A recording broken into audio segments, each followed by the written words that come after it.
small, well-insulated, heated pond of at least 300 gallons to grow 1- and 2-year-old koi on. I have a 2-tier pond system for growing tosai and nisai. The garage pond is only 350 gallons in which I grow my tosai for the first year. The second pond comes in the second year as the koi simply outgrow the tosai pond. The nisai pond is 750 gallons in a dilapidated shed in the garden, but more about that later, as that's the source for another video. Here's the proof that the system works. I will let my koi do the talking. Please watch the whole of the video to gain the knowledge that you need to grow koi to this size. If you miss out on a detail because you skipped through the video, don't expect the same results I get. But if you follow this advice I give you, I can see you achieving even better results. So it's 48 cm. It's 15 months old. It's HomeBred.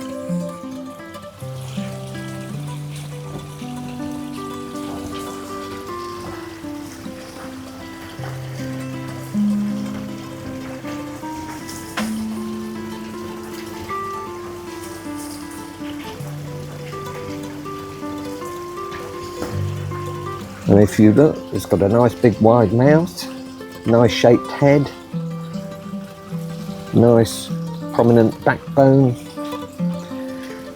nice balanced fins, nice dorsal fin, nice wide peduncle, nice tail. There's not a lot wrong with it, to be quite honest with you. Just needs a bit of time to get bigger. Keep watching to find out how water temperature affects your koi's metabolism and immune system, and what is the best water temperature to overwinter your koi at. Hi, I'm Richard. Welcome to the channel. I want to share my passion for breeding koi and growing koi on with you. Why? An amazing fact is that 75% of a koi's growth is in the first 2 years of its life. Koi are hardwired to grow faster in their first years of life. For koi, it's all about surviving to be big enough to become the predator rather than the prey. As fry, they are a tasty high-protein snack for every living thing bigger than they are in the pond, including their own parents, who are happy to eat them. It is no accident that koi fry ponds are shallow. So why are koi fry ponds shallow? Heat. Call it solar power, but heat nevertheless.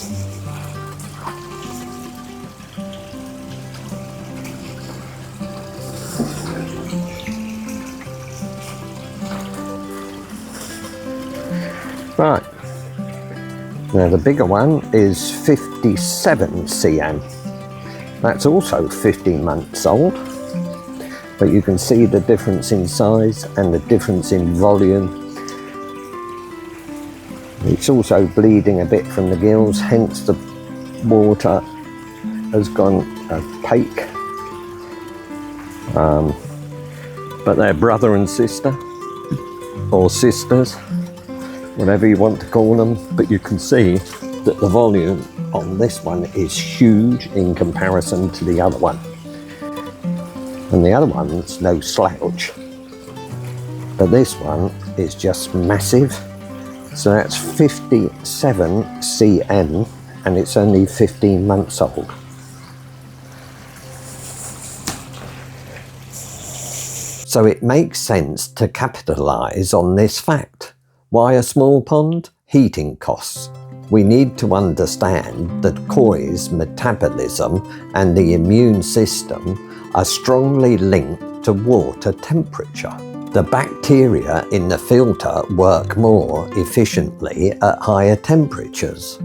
But we must also be aware that parasites can also reproduce at an alarming rate. Basically, the warmer the water temperature, the higher the metabolism of the koi.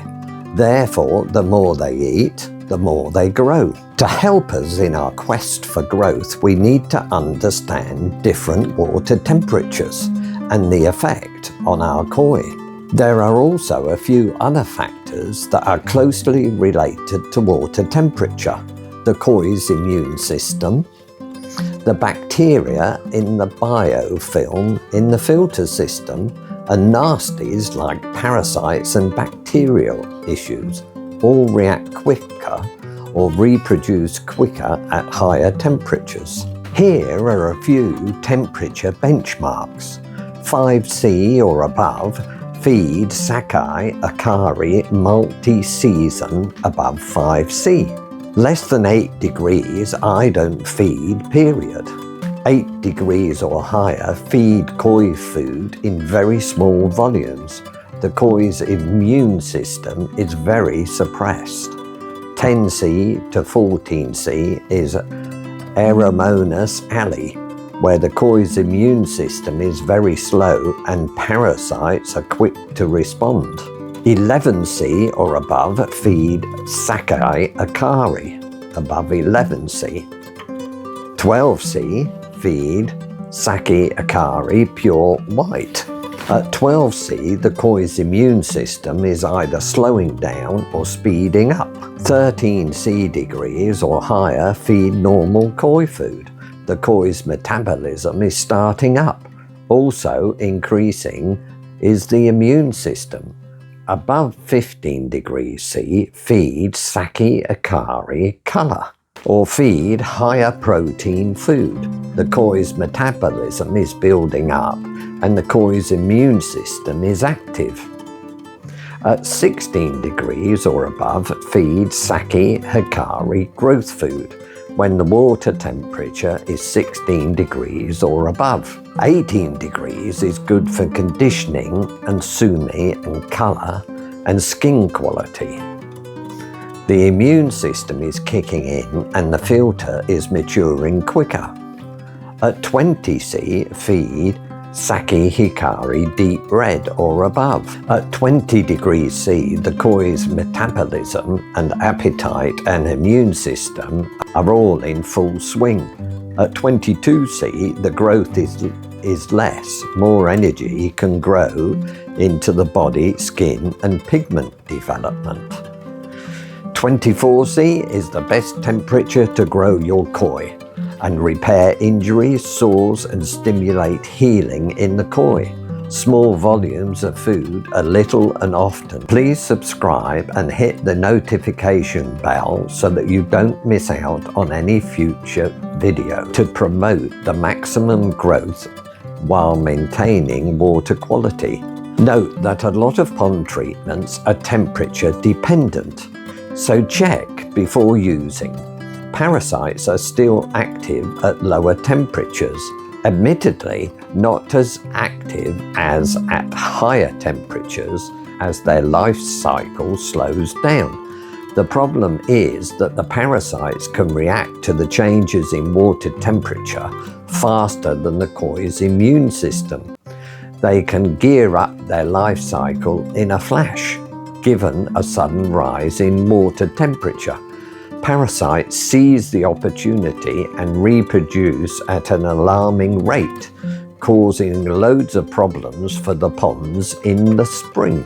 So now we can decide what temperature to overwinter the koi. Below the expense, let's heat to 24C all winter for maximum growth. Okay, so I want good growth, but I also want body and colour. So it's 22C for me. I'm more interested in maintaining a good body volume and colour than pursuing growth at all costs. So it's 20C for me.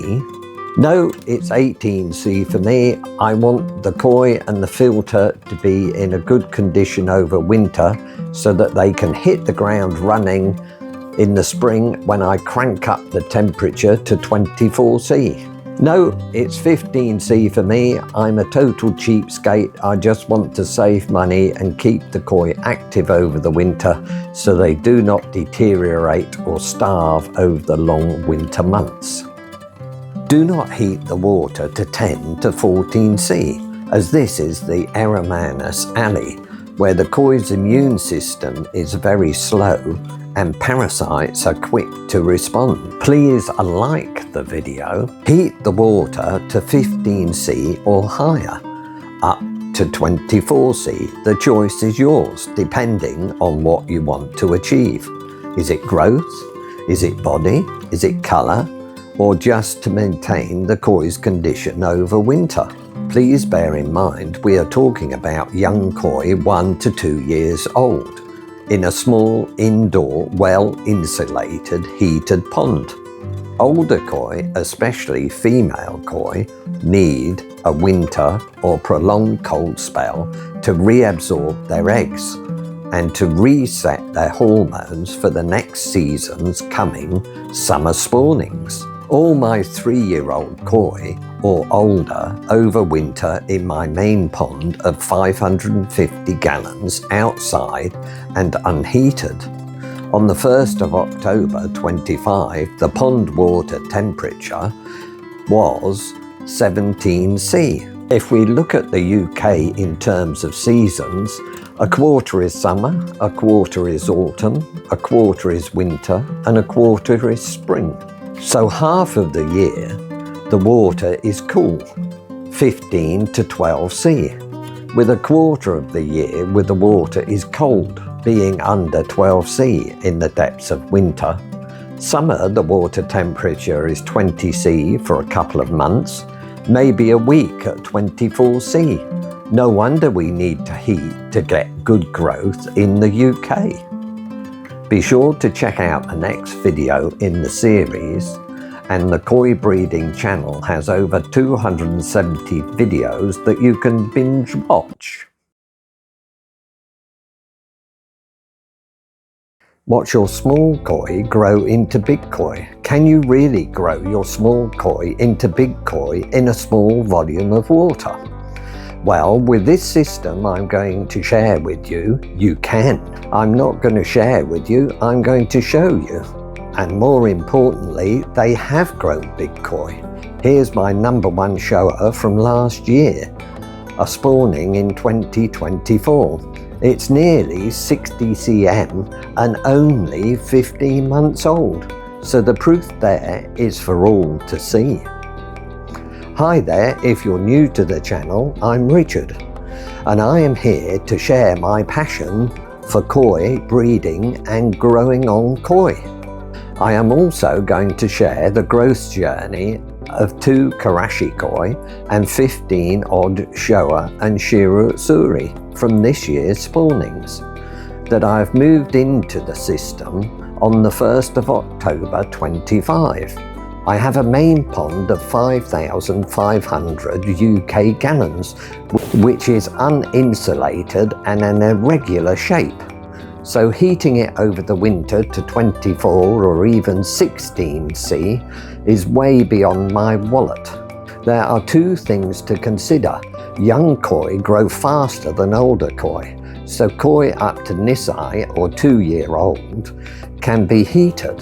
But older koi, especially females, need a winter to reset their hormone levels and reabsorb their eggs once they are sexually mature. Bigger koi have more fat in which to survive the winter, whereas young koi are using all their energy in growing in order to survive and have no reserves to survive the long winter months in the UK. So it makes sense to me, with the cost of heating, to heat a small indoor, well-insulated pond to grow on small young koi over the long winter months in the UK. Join me as I explain my small grow-on system in full detail. I will share some proven koi growth tips throughout the video. Keep watching as I also explain how to run it and pond maintenance. My grow-on tank is located in the garage under a polycarbonate roof.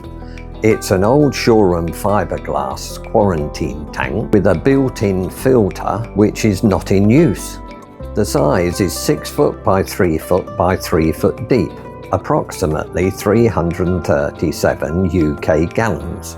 It is insulated with 25mm kingspan and has an upstand of 30 cm and a cover made out of polycarbonate sheeting to keep the condensation in the pond and not running all down the garage walls. It also keeps it warmer in winter. The water leaves the tank via a 4-inch bend, which is 20mm off the floor of the tank in one corner, and it flows into an Ultra Sieve 3, which is then pumped via a 10,000 litre per hour to a 60 centimetre wide 3-tier shower full of plastic and ceramic media, with a splash return over a weir into the pond. The pond has an auto feeder, a Fishmate P7000, which runs on batteries, which last 2 to 3 years. So good, I have 3 of them on a frequent feed setting. You can change the number of feeds per day and also the volume of each feed. The feeder is set near the air bar in the tank, so the food is dispersed by the current, avoiding fighting for food and damage to the koi. The tank has an air pump 70 litres per hour and is pumping at 60% through a speed controller, driving 2 homemade air bars. See the separate video on how to make. One is located in the tank and the other is in the inlet side of the sieve to increase the oxygen before it gets to the shower. The heating is by a 600-watt aquarium heater. The heat needs to be on 24/7 and constant, not hot 24C during the day and 15C at night.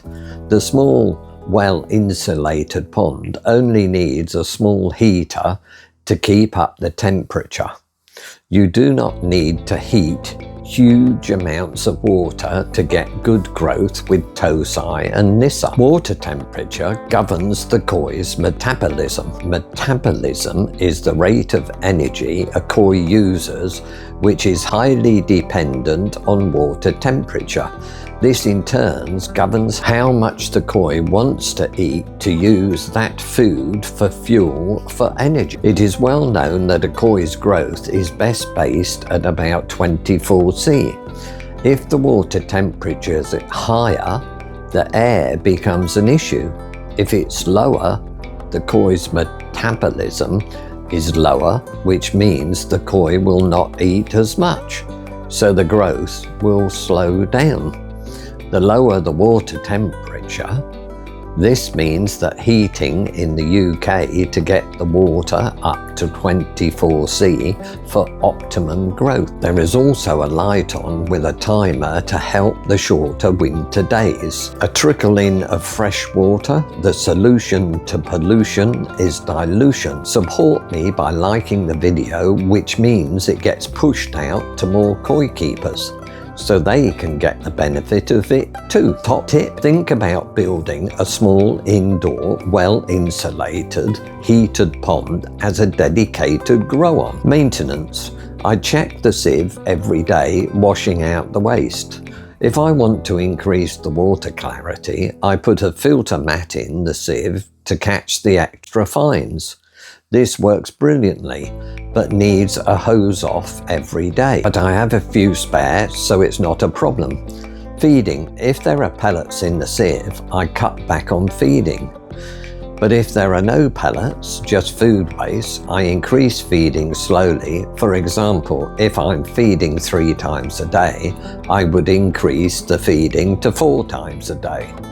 One volume of food is approximately 20 grams with my Fishmate P7000. Then I would leave the feeding for 4 feeds a day for a week and monitor the sieve for pellets and waste, and give the filter time to catch up.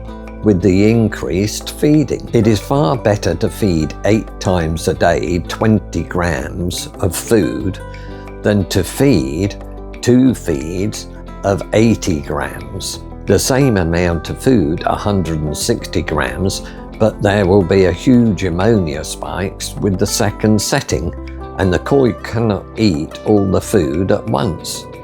They like to graze like sheep in a field. So a little and often with food is the secret to growing koi big. By feeding a little and often, the filter can react quicker with smaller ammonia spikes, which is better for the koi. The pump is a variable speed, so it can be increased or decreased depending on the loading in the pond. By loading, I mean the number and size of koi in the pond. Subscribe to be sure to be informed of when the next video comes out. If you have a top tip on koi growth, please share it with other koi keepers in the comments below. Growing koi big is easy if you select the correct koi to grow. The koi do all the growing. All we need to do is to provide the right conditions for the koi to thrive in. They will do the rest. Please like the video so it gets pushed out to more koi keepers and they can get the benefits of it too. Koi age is very important fact. Koi growth diminishes every year by 50%. So 75% of the koi's growth is in the first 2 years of a koi's life. So the sooner you can start growing koi, the better. Summing up, what you need is the biggest and youngest koi to grow on.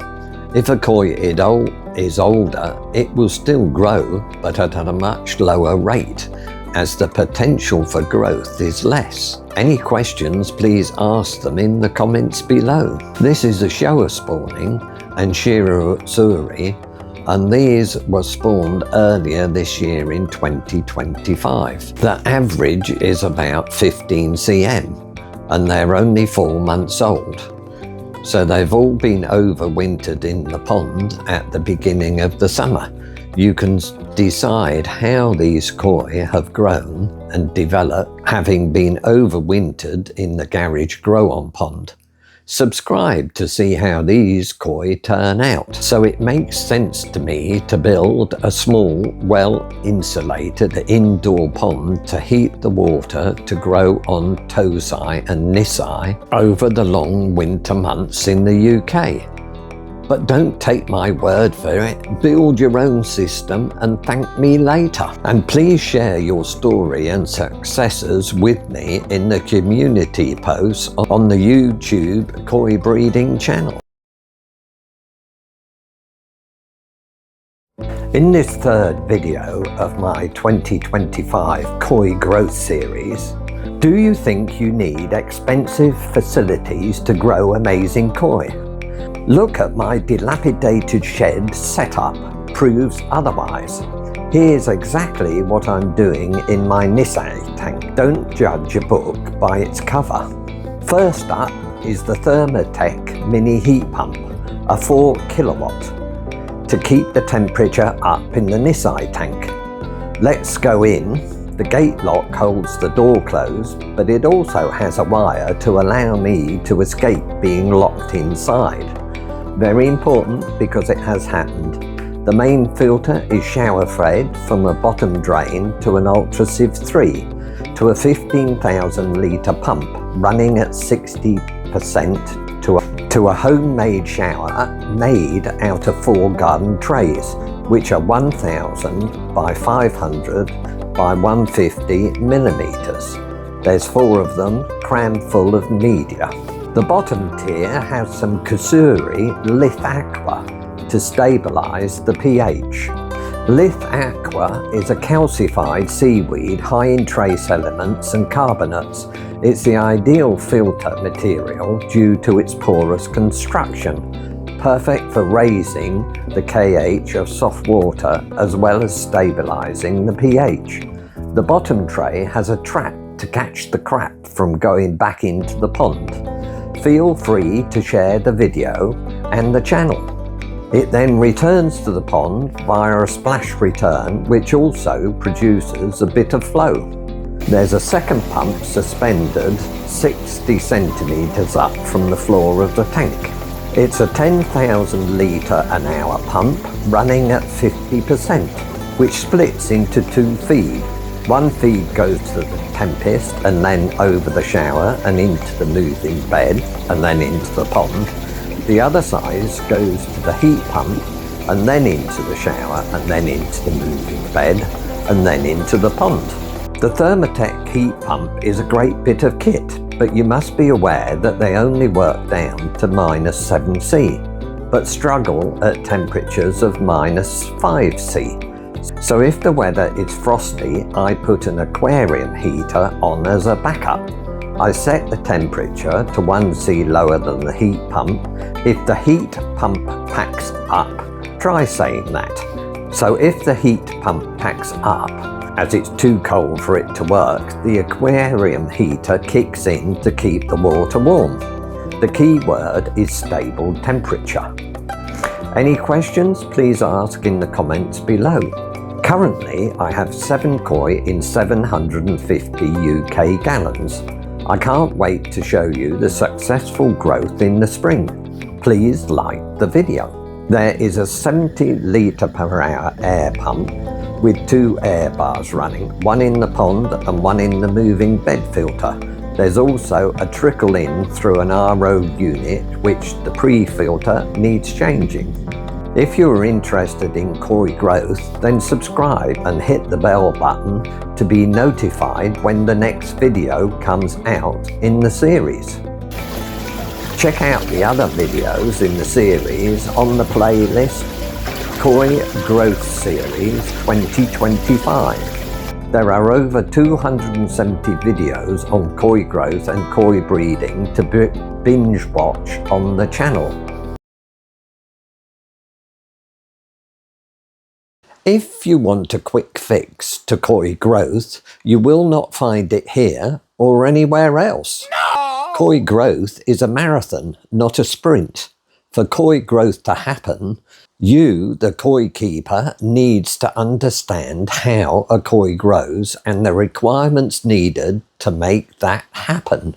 The problem is with the koi keeper, not with the koi. The problem is with the koi keeper not giving the koi the right conditions to grow. The koi, they know how to grow, but need to be given the right conditions by the koi keeper. Make yourself a cup of coffee and a shortbread biscuit and settle down for the long haul.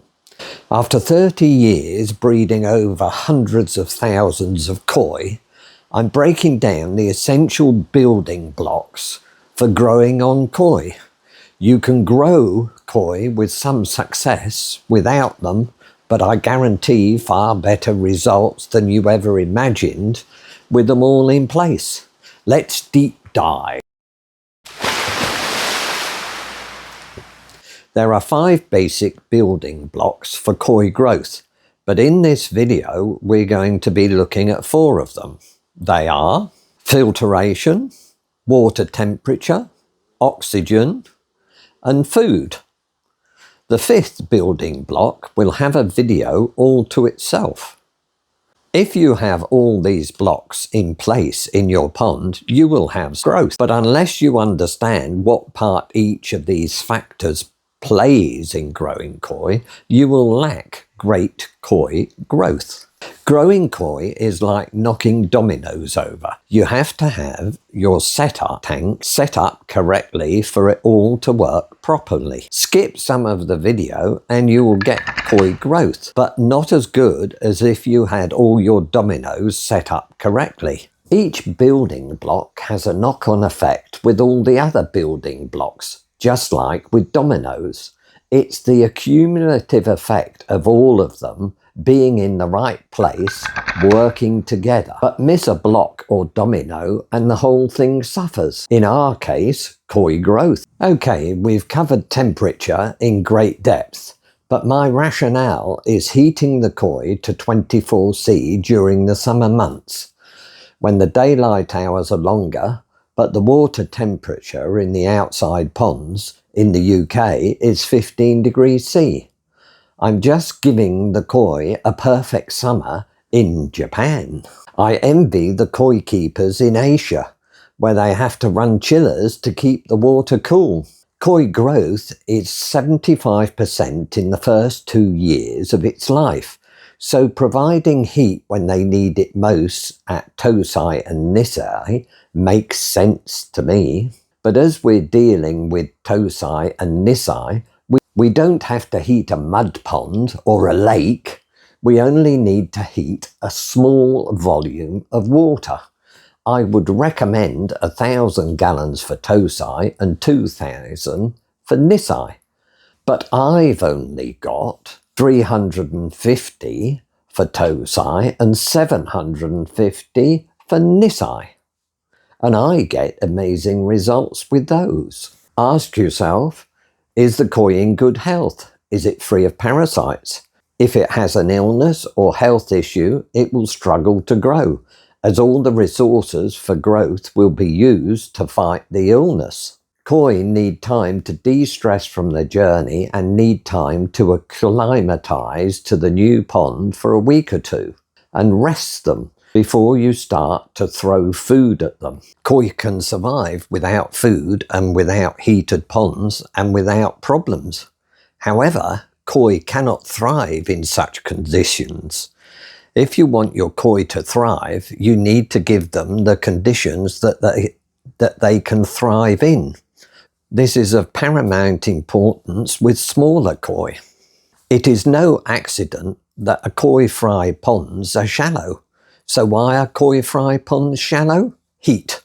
Solar powered, but heat nevertheless. Without warm water temperatures of 24°C, koi will not grow to their full potential. Here in the UK, that means heating the water if you want more than a couple of weeks' growth a year. Water temperature governs the koi metabolism and immune system, and at 24°C are both in full swing. So our first building block is heat at 24°C. This is the ideal temperature for growth. No surprises there, but it needs to be a stable temperature, not swinging up during the day and plunging down at night. Stable heat. Without heat, koi will grow depending on the ambient temperature, but at a much slower rate.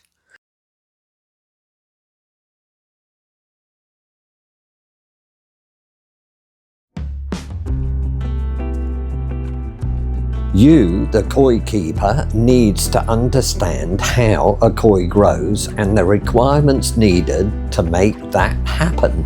The problem is with the koi keeper, not with the koi. The problem is with the koi keeper not giving the koi the right conditions to grow. The koi, they know how to grow, but need to be given the right conditions by the koi keeper. After 30 years breeding over hundreds of thousands of koi, I'm breaking down the essential building blocks for growing on koi. You can grow koi with some success without them, but I guarantee far better results than you ever imagined with them all in place. Let's deep dive. There are 5 basic building blocks for koi growth, but in this video we're going to be looking at 4 of them. They are filtration, water temperature, oxygen, and food. The 5th building block will have a video all to itself. If you have all these blocks in place in your pond, you will have growth. But unless you understand what part each of these factors plays in growing koi, you will lack great koi growth. Growing koi is like knocking dominoes over. You have to have your setup tank set up correctly for it all to work properly. Skip some of the video and you will get koi growth, but not as good as if you had all your dominoes set up correctly. Each building block has a knock-on effect with all the other building blocks, just like with dominoes.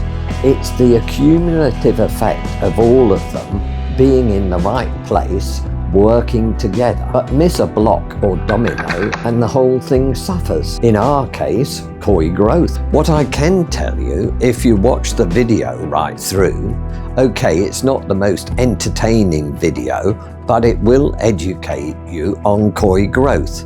And if you implement what I've said, you will have superb growth. There are no quick fixes to koi growth.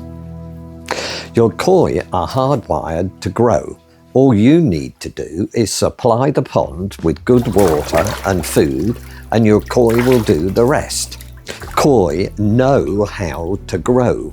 Everybody asks me what food I feed. Why? They wrongly assume if they rush out and buy the same food, they will be guaranteed the same results.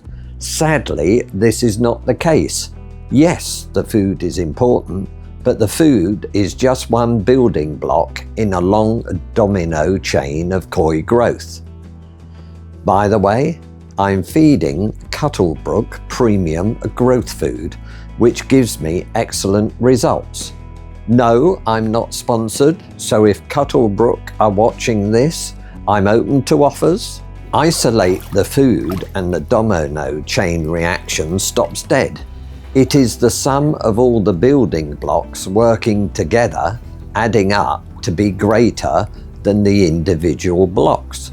The whole is greater than the sum of the parts.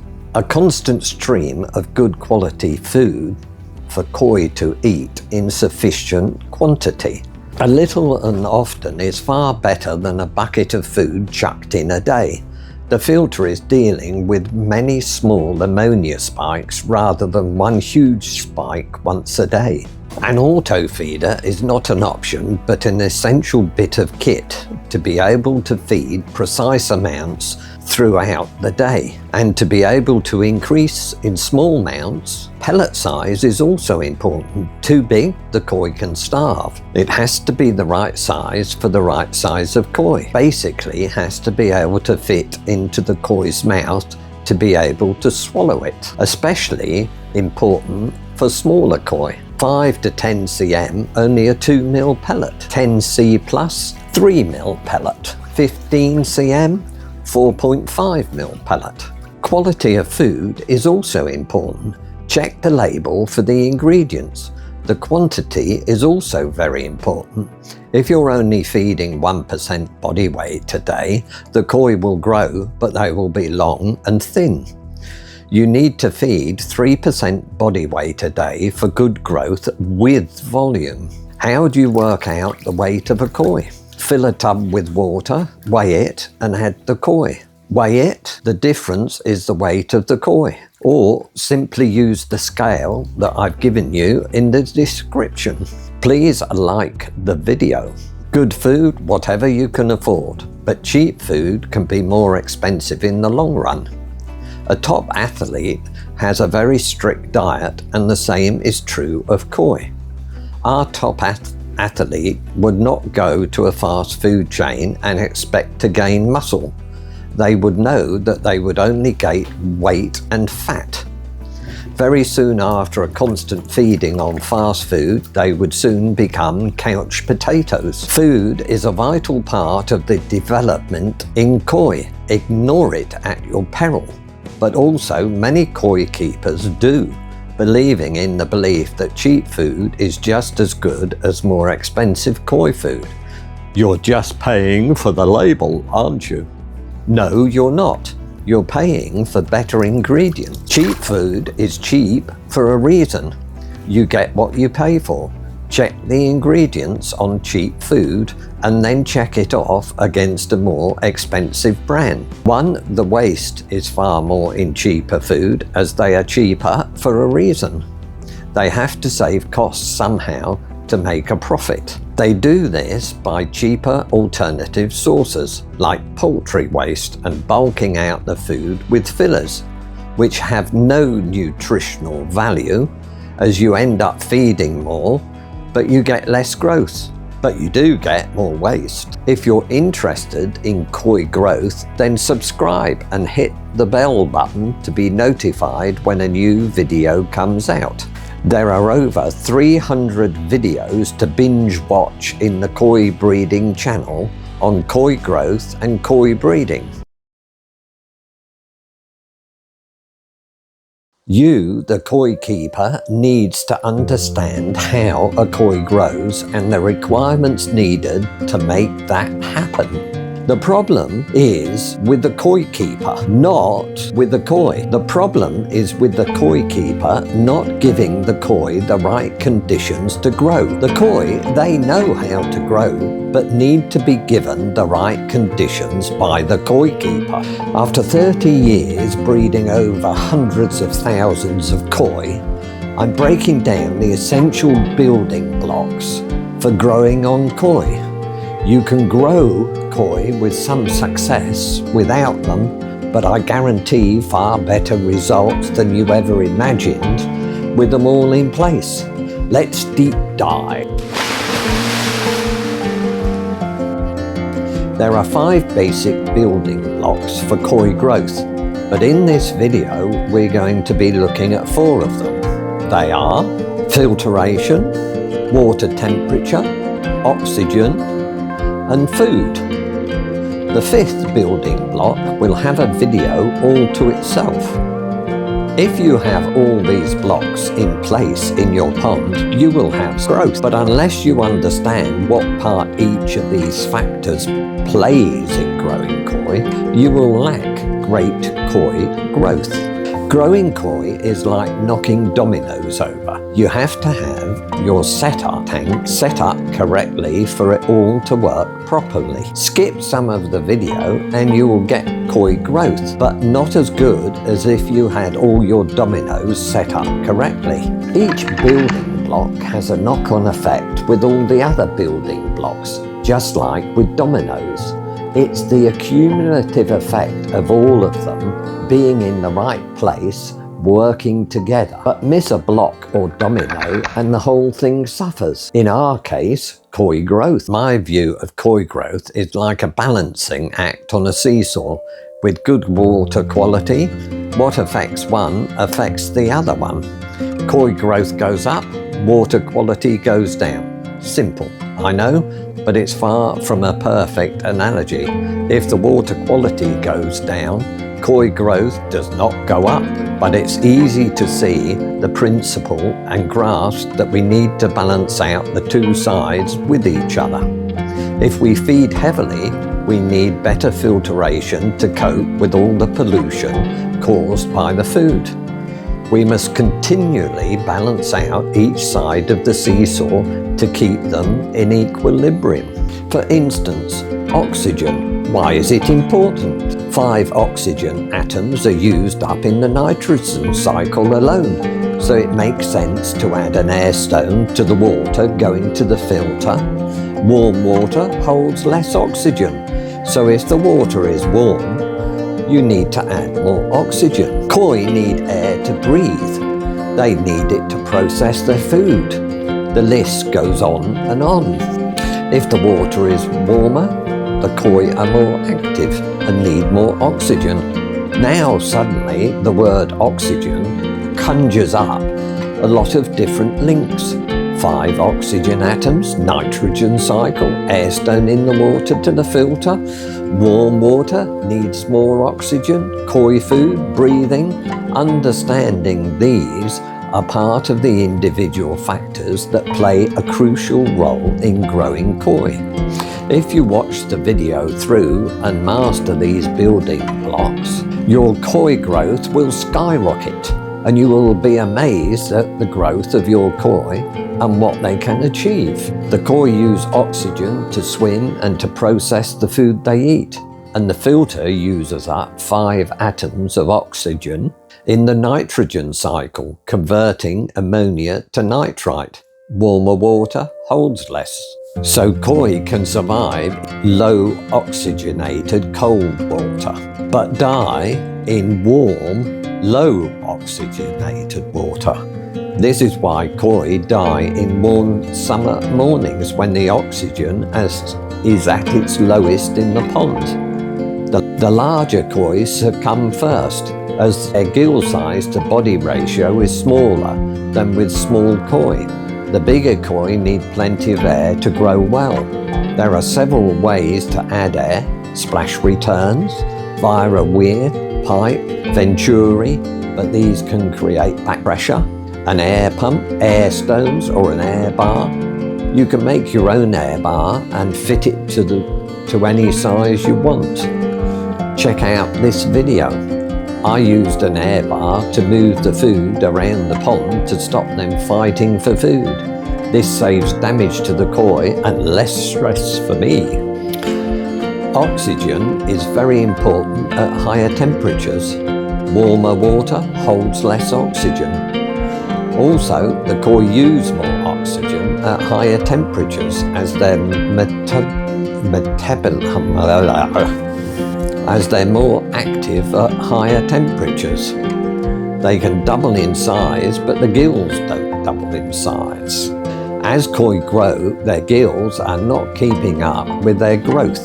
They can double in size, but their gills don't double in size. This is why large koi are the first to suffer if there is any deficiency in oxygen. There was a Japanese Grand Champion koi that died some years ago because someone had simply removed the air stones in the vat to photograph the koi and failed to replace them. What is talked about is the gallonage of the pond and turnover rates, and they're pointless. You need to focus on the number of koi and the size of the koi and the amount that you are feeding to them. Do this and you are guaranteed success with your filter. It is not the volume of the water a koi is swimming in that is important, but the quality of the water that the koi is swimming in that is paramount. We argue endlessly about which is the correct turnover rate for a pond without giving water quality a thought. But it's the very essence of keeping koi. Water quality, water quality, water quality should be the endless chant of every koi keeper. If your water quality is right, the koi will look after themselves and grow naturally to their full potential. Good water quality is not necessarily clear water. Clear water is important to the koi keepers to be able to see their koi. Good water quality is low in ammonia, nitrate. It should be stable in pH and temperature, etc. Water is an ever-changing liquid. It's called the universal solvent, in constant change of flux, absorbing pollutants and oxygen, etc., and losing them just as quickly. It's the job of every koi keeper to try and manage this ever-changing liquid to give their koi stable water conditions. The smaller the volume of water, the quicker things can go from good to bad. I'm talking in hours, not weeks or months. A tank full of fry may have been struggling at 9 a.m. in the morning and dying like flies at 8 p.m. The water quality plummets. Water quality is governed by a number of factors. Water temperature, which governs the amount of food fed to the koi, which in turn governs how much waste they produce. High temperature equals high intake of food equals high waste produce equals low water quality. High protein food and treats to stimulate feeding equals high protein, high growth, high waste, lower water quality. Size and number of koi present, high numbers, lower water quality, lower growth. I never do any water changes is a true statement, but very misleading as it implies I don't replace or change any water. The truth is I change all the time with a slow dribble, a trickle in through a 3-pod water purifier all the time. Standing water is a killer. You must refresh the water in your pond with new water daily and every day.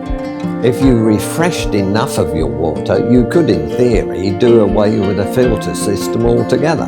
When I say refreshed water, that is water that must be put through a water purifier to clean the tap water suitable for the koi to swim in. I spoke to the water board several years ago, and the spokesman for the company said, "The water is only made suitable for humans to drink.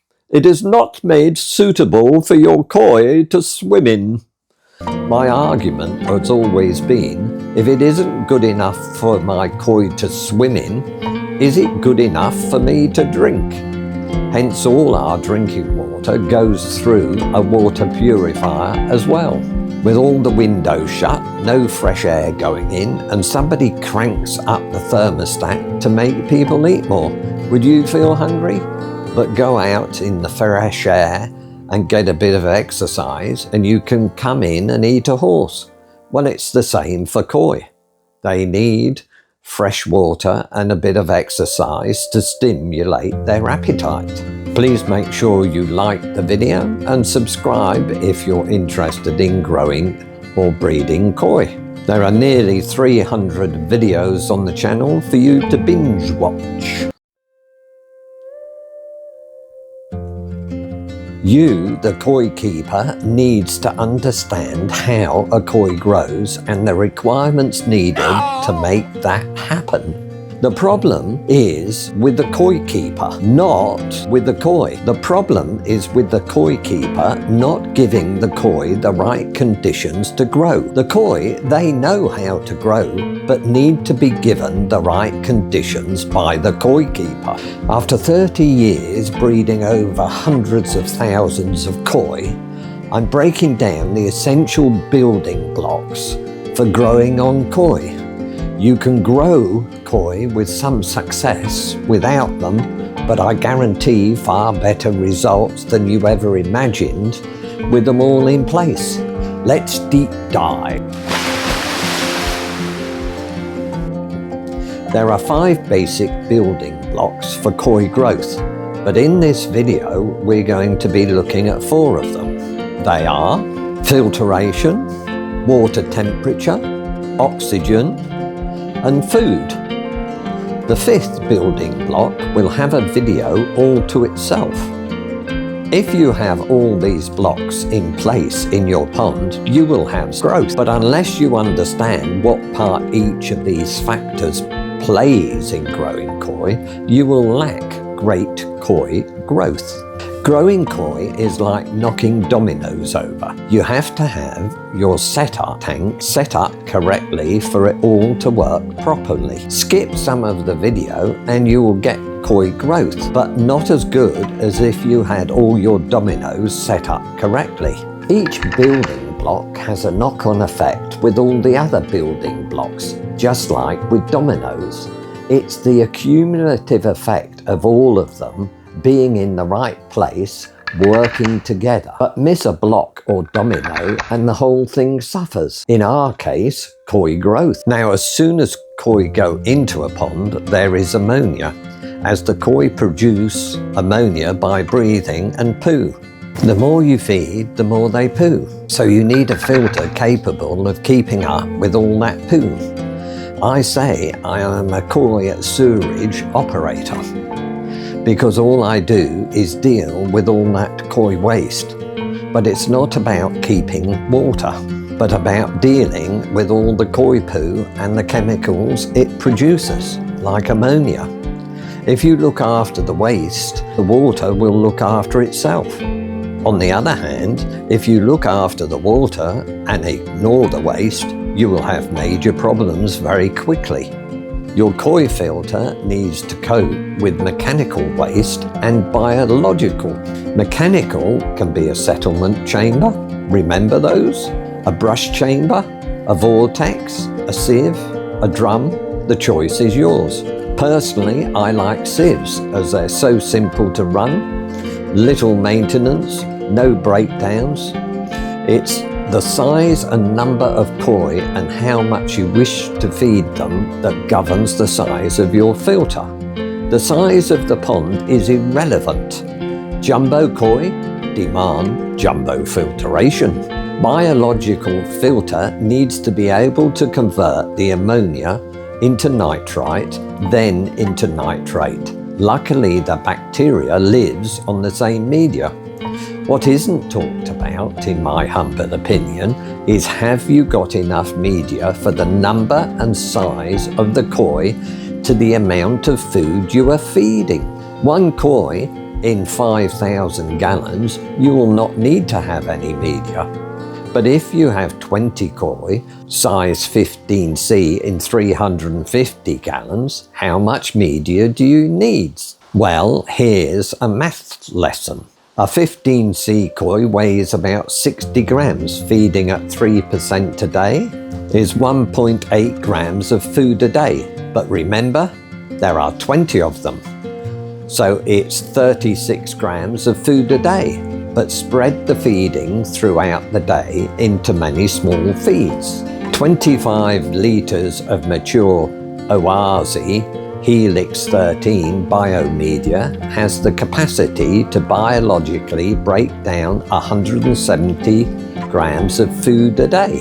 So that's 6.8 grams of food per litre. So I only need 6 litres of media to treat 40 grams of food a day.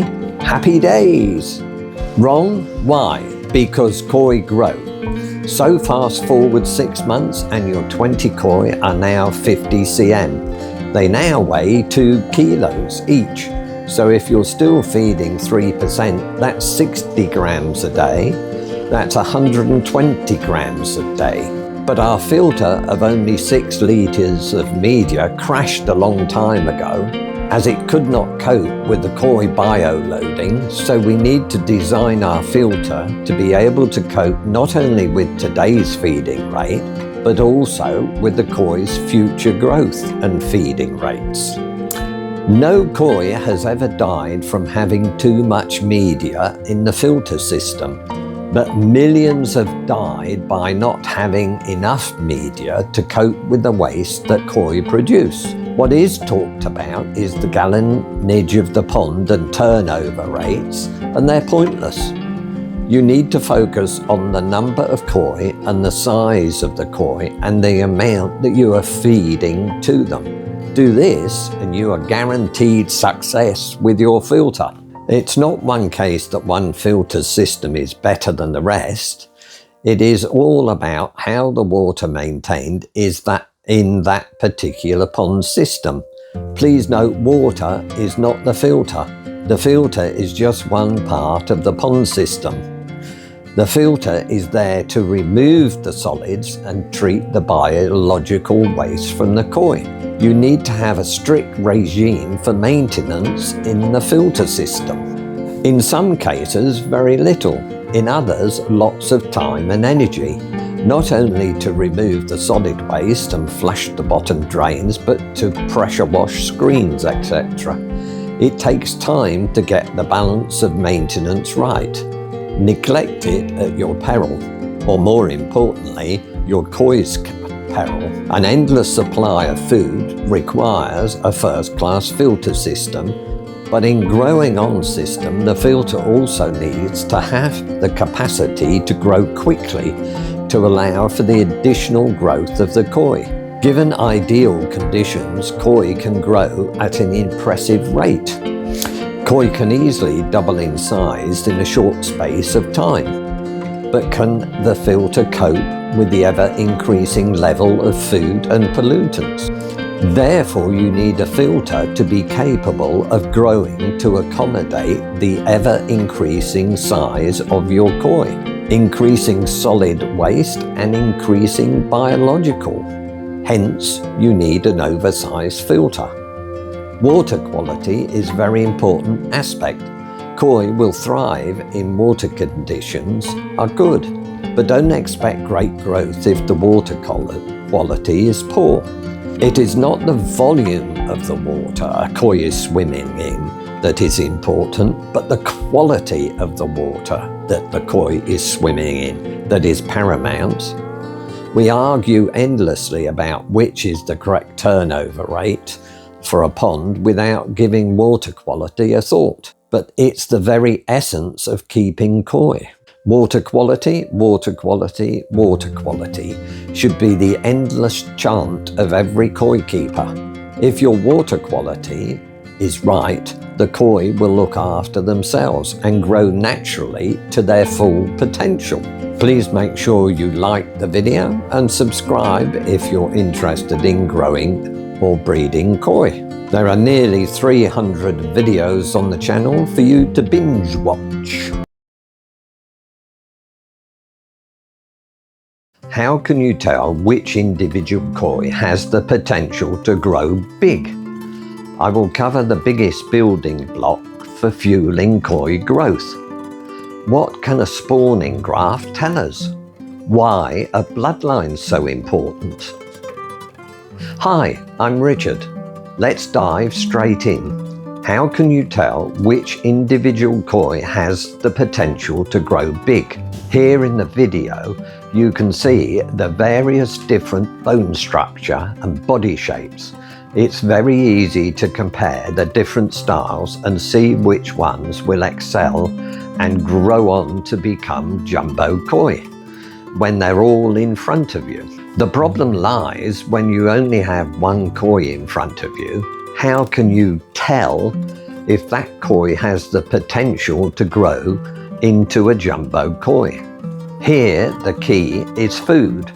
So look for the tells on the individual koi that will confirm that it will eat a large number of food. Simple. The koi itself can tell you if you look closely. The tells are like a big mouth to eat more food, a big head to carry the big mouth, a big body with a large volume, a large, wide, prominent backbone to hold up the big head, a nice, smooth body line to the tail without any lumps and bumps, with a deep tail and thick peduncle or muscle to drive the koi to be first in the queue for food, symmetrical pectoral fins and a well-balanced pattern. Please support the channel by liking the video. I will cover the biggest building block for fueling koi growth, which is the koi's individual genetics. Why is this important?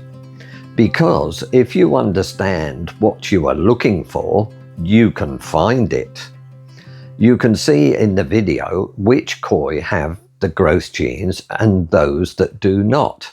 These koi are all from the same spawning and all have the same opportunity for growth, but not all have grown at the same rate. Why? Why brings us on to what a spawning graph can tell us. At first glance, it just illustrates the range of koi sizes in a koi spawning. Why brings us on to what can a spawning graph tell us? At first glance, it just illustrates the range of koi sizes in a koi spawning, but please bear with us as I deep dive into the graph. You will be amazed at what it can actually tell us. The spawning graph is bell-shaped, meaning that a few koi will be bonsai or the runt of the litter. Most will be in the middle range, and there will be a few jumbo. We're not talking about pattern, we're just talking about size. Every koi spawning is the same. There will always be a range of sizes. Some will be small, some will be medium, and some will be large. If we look at the graph, we can see the range of koi sizes, which bears out the range of sizes in the video. This graph represents all koi spawnings. This is the survival strategy for the koi. The small koi being food for the bigger koi, and the sheer numbers of koi fry overwhelming the koi fry predators in the pond. so that some koi will survive into adulthood, but natural selection selects the best camouflage koi, which blends into the background for survival, and not selecting the brightest colours of koi. However, koi breeders select the brightest colours, which is the opposite of natural selection. A nice bright red kahaku stands out in nature like a sore thumb. Please drop a comment if you have a question or would like more videos like this one. Jumbo koi bloodlines. Generally, the jumbo koi will produce bigger fry, but you must remember that even jumbo koi will produce a full range of koi sizes. The breeder will select out or cull all the underperforming koi, so we may never even see them. Some koi keepers are under the myth that all jumbo koi are going to grow to be jumbo koi. Sadly, this is not the case. As we can see on the graph, there will be a full range of sizes spawned, but we may never see the small koi, as the breeder will select out these in their fry selections, which explains how the myth survives. Please subscribe to be kept up to date with the latest videos and see how these koi will turn out and what size they will be at 12 months old. Bloodlines are important, as you can see how the koi will develop over time, but there are always exceptions to the rule. Bloodlines are like different breeds of horses.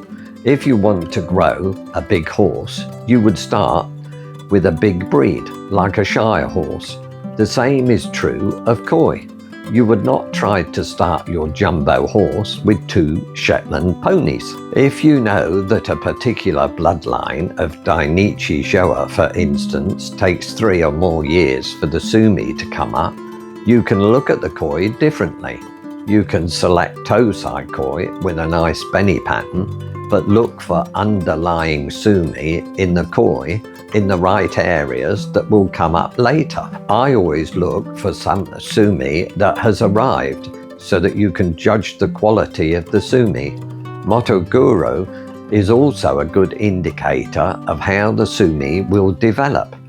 If all the sumi is underlying, I keep looking, as it may be bus sumi, forever coming but never arriving. Hi Tom, this is for you. Tom asks, I'm curious how certain genetics carry over to the offspring when they're looking for new parents for a new bloodline. Obviously, Japanese breeders are in a whole different level when it comes to producing koi. It would be nice to know what they look for when introducing new parents. I can't comment on the Japanese, I can only comment on my situation, which is a small-time breeder. Admittedly, over many years, but with a very limited budget and a total lack of pond space. Parent koi. In selecting parent koi, I think of a jigsaw. We take a good female. What pieces of the jigsaw are missing that would make the perfect koi? So what do we want in the males to find the missing pieces to complete the picture? Now, I normally have an idea in my head of what I want to produce, like a big Showa or a Gin Rin Shura Utsuri. It depends on what you as a breeder are trying to achieve. Just a well-patterned koi, a jumbo koi that will win the All Japan Koi Show? Personally, I start with the female koi. So what has this female koi got? What do you want it to have? Most breeders have an image in their mind as to what they want to achieve. What could you improve on? The volume, the size, the bone structure, the body, the skin quality, the shiroji, the beni, the sumi, the scalation, etc. It normally takes about 15 years on average to produce a bloodline. That is basically 5 spawnings in which you can keep refining your selection The trouble with koi is the genetics. By that, the koi are so mixed up in their genes. Take Homo sacco, for instance. It's famous for black and white koi. But look at the bloodline, and they have introduced Showa, which is white, black and red. So if you breed an Homo sacco male with an Homo sacco female, you can get Showa. With the general interest in bigger koi, several of the world famous Japanese koi breeders have introduced Karashi koi into the bloodlines to increase the body size and shape. Some traits you can see with good observation. Sanki are often crossed with Showa to improve the body shape. How can you see this? By looking closely at the pectoral fins. There are Sanki stripes in the fin as well as Motoguri. Then somewhere in the past, Sanki has been introduced into the bloodline. I don't believe that we even see the best koi in Japan in the UK, even on video from Japan, let alone be able to buy them. Put yourself in a Japanese koi breeder's shoes. You have 5 koi out of millions of koi that you breed that stand a good chance of winning a top prize in later years at the All Japan Koi Show. Would you sell them? Not a snowball's chance in hell. The fame and the prestige that comes with winning a top prize at the All Japan Koi Show is by far the biggest publicity a koi breeder dreams of. Koi dealers and hobbyists will be flocking to their koi farm to purchase the next All Japan Koi winner. So why would you sell your future?